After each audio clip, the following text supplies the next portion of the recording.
দিছেন? আমারটা দিছেন? সাউন্ড ক্লিয়ার নাকি? আসে? প্রিয় দর্শক আসসালামু আলাইকুম। দেশে এবং দেশের বাইরে যারা দেখছেন এই মুহূর্তে আমাদের ক্যামেরার সামনে দেখতে পাচ্ছেন একজন সুপরিচিত আমাদের আপা, লায়লা আপা। আসলে তার বিষয়ে জানার কিছুই নেই, আবার অনেক কিছুই আছে। তারপরও তার কাছ থেকে কিছু শুনবো, আমাদের সাথে থাকুন। আপু আসসালামু আলাইকুম। ওয়ালাইকুম আসসালাম। কেমন আছেন? জি, আলহামদুলিল্লাহ। আপু এই যে আমরা কয়েকটি বছর আপনার এত নাম, আসলে এই নামের পিছনে এখানে আসার পিছনে কার হাত ছিল ১ম এ? অবশ্যই প্রিন্স মামুনের হাত ছিল। এটা অস্বীকার করার কিছুই নাই। ও আমি কখনো অস্বীকারও করব না। ওনার জন্যই আমার সোশ্যাল মিডিয়াতে আসা এবং ওনার জন্যই কিন্তু আপনারা আমাকে চিনতে পেরেছেন। ওনার কারণেই কিন্তু আমি পরিচিতিটা পেয়েছি। আচ্ছা, এই যে মামুনের বিষয়টা বললেন, অ্যা মানুষ কেমন ছিল মামুন? মামুন সবসময় একজন ভালো মানুষ ছিল। আমার ভালোবাসার মানুষ ছিল। আর যেহেতু ভালোবাসার মানুষ ছিল, আমার কাছে তার সবকিছুই ভালো লাগে। এত নাম, এত খ্যাতি পেয়েছেন, আসলে বিভিন্ন জায়গায় আপনি যান, দর্শকের ভিড়, আসলে কেমন লাগে নিজেকে? খুব ভালো লাগে। আমি আসলে এই ব্যাপারটাতে খুব একটা ইনভলভ হতে চাইনি। আমি সবসময় বলে আসছিলাম যে সোশ্যাল মিডিয়া গুলো মামুনের জায়গা।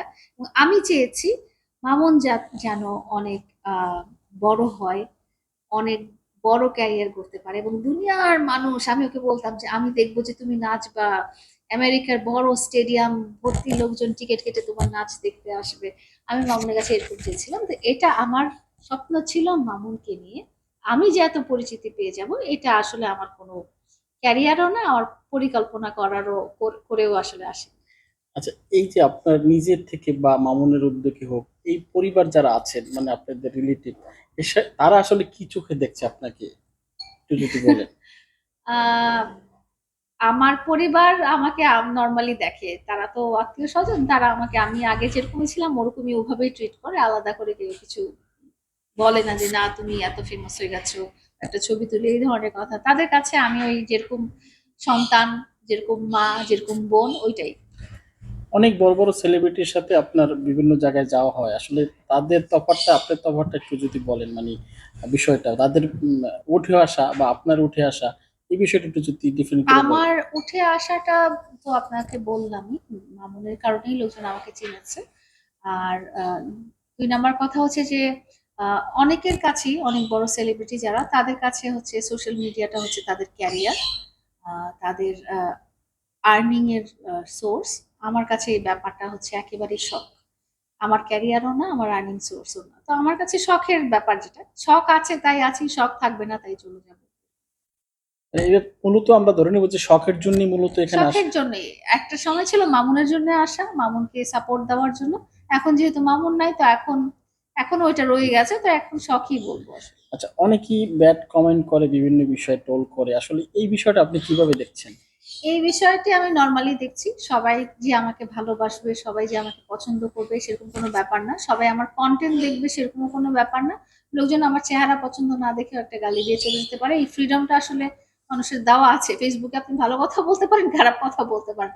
আপনি আমাকে দেখে পছন্দ করলেন না, একটা বকাঝকা দিয়ে চলে গেলেন। এটা নরমালি। আচ্ছা, একটু ব্যক্তিগত প্রশ্ন করি। জি। নতুন জীবনে কবে পা রাখবেন? আমরা দর্শক আপনার অপেক্ষা করছে জানার জন্য এটা আসলে। আমিও আসলে অপেক্ষা করছি যে আমার লাইফের নতুন একটা মোড় কখন আসবে। যখন আসবে অবশ্যই আপনাদেরকে জানাবো।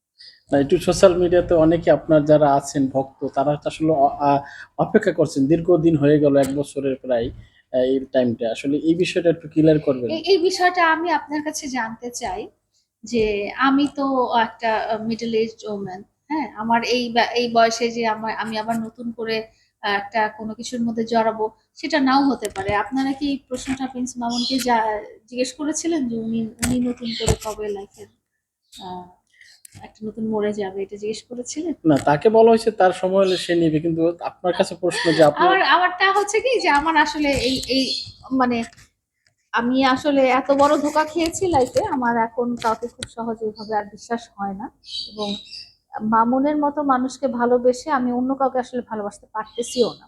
কারণ হচ্ছে আহ মামুনের মধ্যে যে গুণগুলো ছিল এবং মামুন আমাকে যে পরিমাণ খুব ডেসপারেটলি ভালোবাসছিল ওই রকম ডেসপারেটলি ভালো কেউ বাসে নাই এখন পর্যন্ত আমাকে।